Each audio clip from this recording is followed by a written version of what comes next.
on a mis des centaines de millions dans ce développement et ça ne s'est pas vendu. Mais alors pas du tout. Bien au contraire, ça a été relégué au niveau d'une farce, d'une farce scientifique.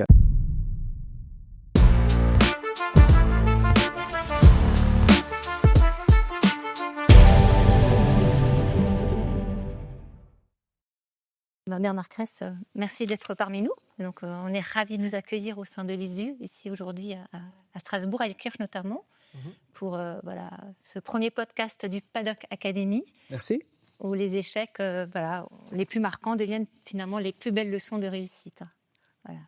Ce que j'aimerais peut-être, pour démarrer ce podcast, que vous puissiez parler un peu de vous, vous présenter. D'accord. Par quoi je vais commencer peut-être par le fait que je suis alsacien, que je suis un enfant du pays, pas très loin de Strasbourg, à côté de Haguenau, dans un petit village qui s'appelle Neubourg. Et c'est là que j'ai grandi. Je suis allé au lycée à Haguenau, au lycée d'enseignement général et technique. J'ai passé mon bac et puis je suis allé à Strasbourg. J'ai fait une école d'ingénieur. Elle est juste à côté d'ailleurs, l'école nationale supérieure de physique de Strasbourg. Et quand on quitte un village alsacien, notamment Neubourg, et qu'on arrive aux États-Unis, comment ça se passe ? Il faut toujours faire ce qu'on adore. Et moi, j'ai commencé à vraiment adorer l'optique et surtout la photonique de par mes études à l'université de Strasbourg et puis à l'école de physique de Strasbourg. Et c'est quelque chose que 30 ans après, je continue à adorer. Donc cette thèse, j'ai passé plusieurs années à la faire et pour moi, c'était une énorme satisfaction de faire cette thèse. Je l'ai faite en anglais pour pouvoir avoir aussi cette ouverture internationale.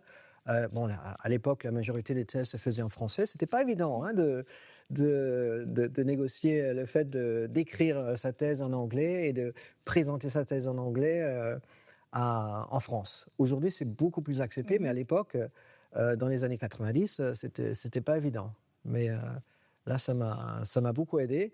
Et cette thèse, en fait, avec l'aide de mon directeur de thèse, s'est transformée en un livre. Donc, ce livre a été publié par John Wiley, qui est un éditeur très connu sur le plan scientifique au monde. Et ce livre a été traduit en japonais. J'avais une trentaine d'années et voilà, je me retrouve avec ces deux livres. Très gratifiant pour vous par rapport à votre parcours. Oui. Très valorisant. Oui, c'est vraiment quelque chose qui m'a beaucoup aidé, qui m'a projeté un peu en avant. Avant que je ne vienne dans un labo, ils me connaissaient déjà parce qu'ils avaient mon livre. Et moi, à l'époque, je ne pensais pas que j'étais prêt à écrire un livre ou que j'avais les connaissances nécessaires à écrire un livre. Et c'est vraiment mon directeur de thèse, Patrick Merves, qui m'a dit non, tu as les capacités et tu vas publier ce livre. Et voilà, ça s'est fait en 1999. Ouais. Et depuis, j'en ai publié 5-6. D'accord. Ouais. Donc, on peut dire que vous étiez vraiment dans un état d'esprit très positif. C'était très, très gratifiant pour vous. Est-ce que, par exemple, si vous deviez choisir un moment d'échec marquant dans votre parcours, quel serait ce moment ? Bien, oui, pour avoir des hauts, il faut des bas. Parce que sans bas, il n'y a pas de haut. Et pour vraiment avoir la satisfaction de vivre un moment haut, il faut des moments bas. Ça, c'est clair. Et ça se retrouve un peu partout, pas seulement sur les carrières scientifiques, mais dans tout. Et le premier grand échec, en fait, c'était un échec qui est lié aussi à la façon dont on a développé un produit il y a 15 ans à peu près. Ça s'appelait Google Glass à Google. On était une petite équipe d'une quinzaine de personnes. Et ça avait évolué vers 300 personnes et on a développé ces lunettes connectées. Lunettes connectées. Et on était très excités par ce hardware qu'on a développé. On ne savait pas trop ce qu'on allait en faire. On s'est dit, ben voilà, les développeurs vont bien trouver quelque chose à faire avec ces lunettes. Très innovant, très avant-gardiste. Voilà. Le problème, c'est qu'on était tous qu'on appelle ça des geeks. En français, je ne sais pas comment on traduit ça. Des hyper passionnés. Des hyper passionnés, mais vraiment des scientifiques qui ne comprenaient pas vraiment ce que c'était qu'un produit. Un produit qu'il fallait vendre à des consommateurs. Oui. Nous, on était vraiment passionnés par l'optique, les senseurs et toutes les micro-optiques qu'on a intégrées dans ces lunettes. Et bien sûr, c'était un flop. C'était un flop. Les gens se disaient, mais pourquoi il me faudrait une lunette connectée? Et on a mis des centaines de millions dans ce développement, et ça ne s'est pas vendu. Mais alors, pas du tout. Bien au contraire, ça a été relégué au niveau d'une farce, une farce scientifique. Bon, bien sûr, l'industrie, les professionnels ont adoré les Google Glass. Eh bien, ils sont utilisés aussi à Strasbourg, ici dans le domaine chirurgical, par l'IRCAD et d'autres. Mais le consommateur n'a vraiment pas trouvé ça. Donc le grand public, en fait. Le grand public, oui. Ouais. Consumer, oui, la traduction de consumer en français, c'est plutôt grand public, c'est pas le consommateur. Ouais. C'est quelque chose que vous maîtrisez dans votre domaine, entouré de vos pairs. Par contre, effectivement, quand on touche les grands consommateurs, le grand public, et qu'on effectivement, on se prend en face à peut-être des remarques désobligeantes ou en disant ils sont un peu fous peut-être de voir des lunettes qui permettent de... Alors, ce qui est intéressant, c'est que pour nous, les ingénieurs, je suis un ingénieur, pour nous, les ingénieurs, ce n'était pas vraiment un flop, puisqu'on a développé des lunettes qui marchaient très bien, mais qui n'avaient aucun écho dans le grand public. Et c'est en fait le grand public qui nous a montré que c'était un flop. D'accord. Nous, on n'a pas compris ça. On a vraiment eu du mal à comprendre ça. Ce sont des lunettes qui étaient fantastiques, qui étaient un concentré de technologie micro-optique, même nano-optique, fantastique il y a 15 ans. Et comme scientifique, comme ingénieur, pour moi, c'était un succès. Mais ça m'a pris beaucoup de temps pour comprendre en fait que ce n'était pas un succès, que c'était un échec, puisqu'il n'y avait pas, il n'y avait pas de cas d'usage. C'était un gadget scientifique sans usage. Pourquoi est-ce qu'on utilise un téléphone? Parce qu'on ne peut plus vivre sans téléphone. Ce n'est pas un gadget. Tout à fait. Pourquoi les gens, le public n'a pas acheté ces lunettes? Il n'y avait pas vraiment de cas d'usage pour ces lunettes. Prendre des photos, on peut les prendre par un téléphone. Lire le mail, on peut le faire avec un téléphone, un ordinateur. Appeler quelqu'un, on peut le faire avec un téléphone aussi. Alors, qu'est-ce qu'on fait avec ces lunettes? Aujourd'hui, on a compris qu'il fallait attendre l'émergence de l'IA et de l'IA agentique, agentic AI, et surtout l'IA multimodale. Donc, avoir quelqu'un sur sa tête qui voit ce que vous voyez, entendez ce que vous entendez, et entendez ce que vous voyez, et voyez ce que vous entendez, pour avoir cette énorme superpower qui peut être utilisée par le grand public. Et je pense que, alors ça c'est Mark Zuckerberg, le PDG de Meta, qui a dit ça il y a quelques semaines. Il pense que malheureusement que les gens qui n'auront pas accès à ces lunettes seront bien défavorisés dans leur vie de tous les jours, dans leur vie professionnelle, face aux personnes qui ont accepté cette technologie sur leurs yeux. Est-ce que ce parcours-là, justement, de se dire, voilà, à un moment donné, je n'ai pas vraiment été entendue, je travaille sur un autre concept, et ça vous a du coup permis de rebondir, justement, de garder en fait cette ferveur, de se dire, mais je vais y arriver à un moment donné, à faire passer ce concept, à faire prendre conscience aux grands consommateurs, au grand public, toutes ces... Alors bien sûr, il faut de la résilience. Il ne faut pas se décourager. Bon, on a perdu beaucoup d'ingénieurs Oui. très motivés, on a perdu beaucoup d'argent. Et c'est très On a, impactant psychologiquement aussi, je pense, pour vous. ouais, Ça devait être des psychologiquement, moments très compliqués. c'est pas évident Mm. de comprendre, alors que nous, on pensait que c'était un succès, que Oui. c'était en fait un échec. Pour vous, Euh, et c'était pas évident. Et pendant quelques années, eh bien, personne ne voulait entendre parler de lunettes connectées. Néanmoins, on a oui. continué à travailler sur ces technologies. Et heureusement qu'on a continué à travailler sur ces technologies euh, pour, 10 ans plus tard, Oui. pouvoir proposer eh bien, un produit qui a un véritable écho avec le grand public grâce à cette convergence entre les lunettes connectées et l'agent IA qui est maintenant disponible et qui peut être disponible sur les lunettes connectées en temps réel. Et alors, j'ai envie de vous partager une phrase de Winston Churchill. Alors, alors, il dit notamment: le succès, c'est d'aller d'échec en échec sans perdre son enthousiasme. Exact, oui. Alors ça, c'est pas évident. Et je suis sûr que Winston Churchill y est arrivé, hein, heureusement d'ailleurs, Oui, oui. pour tout le monde. Euh, mais mais c'est pas évident. Et ce qui m'a vraiment aidé, c'est cette passion. Bon, bien sûr pour le produit, pour les lunettes connectées, mais surtout pour la technologie qui est en interne, donc la technologie optique et Oui. photonique. Et cette passion, ben, elle ne m'a jamais lâché. D'ailleurs, Oui. c'est pour ça que je me suis beaucoup investi dans la Société internationale d'optique et de photonique. C'est aussi cette appartenance à cette communauté internationale d'ingénieurs qui font la même chose que vous, Oui. mais dans des pays différents, dans lesquels on organisait des conférences, euh, qui m'a beaucoup aidé à ne pas perdre cet enthousiasme.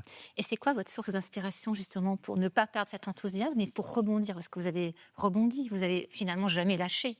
Ouais. Vous étiez convaincu, Alors, je pense intimement. que si je n'avais que mon team Mm. dans mon entreprise, qui était Google et Microsoft, ça aurait été très difficile, mais j'avais aussi cette immersion dans la communauté internationale Oui. d'optique et de photonique euh, qui m'a vraiment porté durant les coups durs. Oui. Oui. Bon, durant les phases de succès, comme celle maintenant, Bien sûr. il n'y a pas de problème, mais durant les coups durs, il faut avoir d'autres ressources, et c'est surtout les ressources que j'ai trouvées dans la Société internationale d'optique et de photonique, avec des gens incroyables, qui ne sont pas nécessairement des États-Unis ou de l'Europe, mais de n'importe quel pays au monde, Oui. parce que c'est une société internationale qui regroupe Oui. en fait tous les pays au monde. D'avoir cette reconnaissance en fait de cette technologie que vous étiez en train de développer, de finalement y croire aussi, Voilà, de vous voilà. faire confiance. Et échanger Oui. avec. Bon, bien sûr, quand on travaille dans une boîte, il est très difficile d'échanger avec d'autres boîtes et d'autres universités. Il faut vraiment garder un peu confidentiel ce qu'on fait dans la boîte. Mais quand on échange au niveau d'une société scientifique, alors là, tout est ouvert, Oui. tout est Oui. transparent et on échange beaucoup plus facilement, on discute beaucoup plus facilement. Ça, on a tous les 2 ans, on a SPIE, Optics and Photonics Europe. Donc Photonics Europe, qui est une conférence qu'on organise depuis 2004 à Strasbourg, au Palais des Congrès.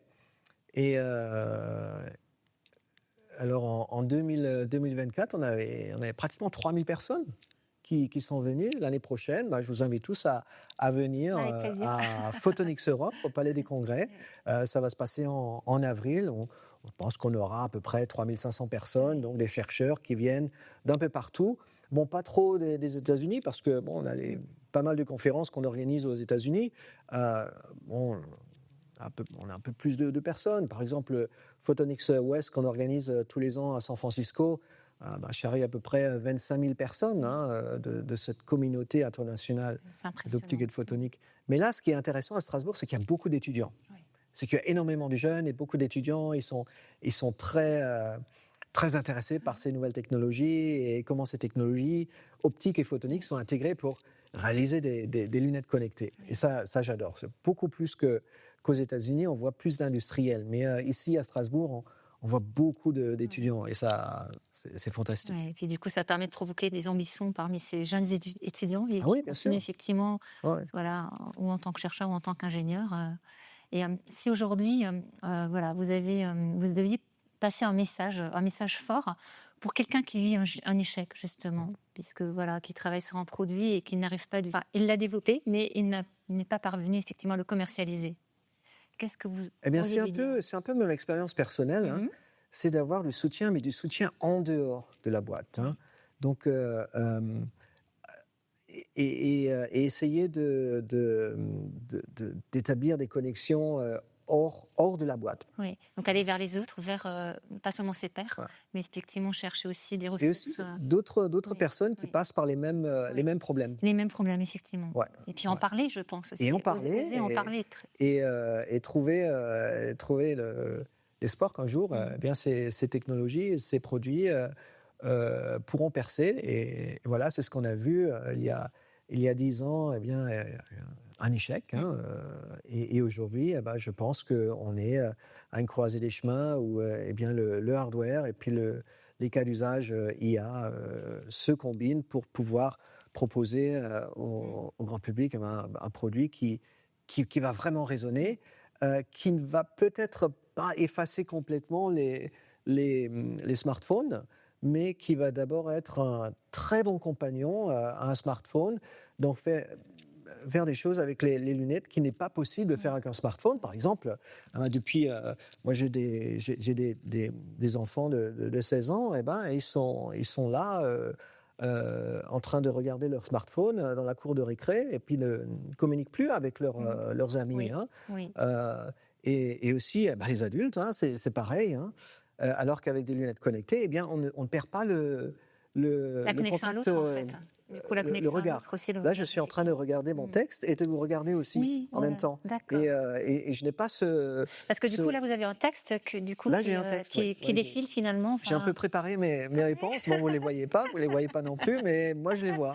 c'est génial, Et c'est incroyable. je vais pas avoir ce contact visuel Oui. eh bien avec la caméra ou avec vous, et en même temps bénéficier d'informations digitales qui sont projetées sur mes lunettes. Qu'est-ce que vous avez envie de dire à ce jeune homme de Neubourg qui un jour s'est envolé très loin de son village natal, notamment vers les États-Unis, là Ah ben, maintenant à l'instant? que rien ne tombe tout fait sur un plateau, qu'il faut persévérer, surtout à travers les échecs, mais pas tout seul. Être entouré de personnes, bon, pas seulement dans son entreprise ou dans son milieu familial.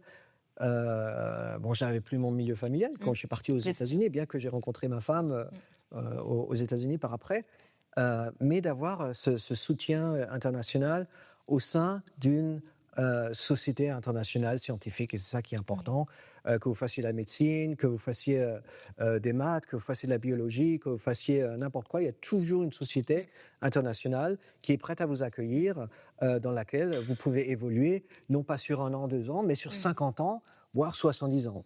Oui, donc oser aller vers les autres Ouais, pour pas se sentir seul et puis effectivement provoquer l'échange, ouais, bien la sûr. relation à l'autre. Donc ça, c'est vraiment primordial. Alors pour terminer, alors déjà, je vous remercie vraiment beaucoup pour cet échange. Je pense qu'on va encore pouvoir échanger après ensemble parce que c'est très riche. J'ai envie de vous citer la phrase de Jules Renard parce que je trouve que ça vous va. Je pense que ça vous colle pas mal. Enfin, vous me direz par rapport à votre parcours. Si je devais, pardon, recommencer ma vie, je n'y voudrais rien changer. Seulement, j'ouvrirais un peu plus grand les yeux. Exactement. Et Ouais. je ne changerai rien du Et vous tout. changerez rien. Mais et vraiment, quand je vois les premiers balbutiements aux États-Unis, c'était pas évident, hein, Bien sûr. dans les années 90, mais je ne changerai rien. Ça, c'est sûr, hein. Ouais. Et ouvrir les yeux plus grands, qu'est-ce que ça veut dire? Mm. Ça veut dire s'entourer de personnes avec lesquelles on peut communiquer sur différents plans, sur le plan scientifique, mais aussi sur le plan personnel. Mhm. Et ce sont surtout les autres qui arrivent à ouvrir vos yeux. C'est pas c'est Aussi, bien pas sûr, bien sûr. seul qu'on arrive à ouvrir les yeux, mais c'est aussi en échangeant avec les autres.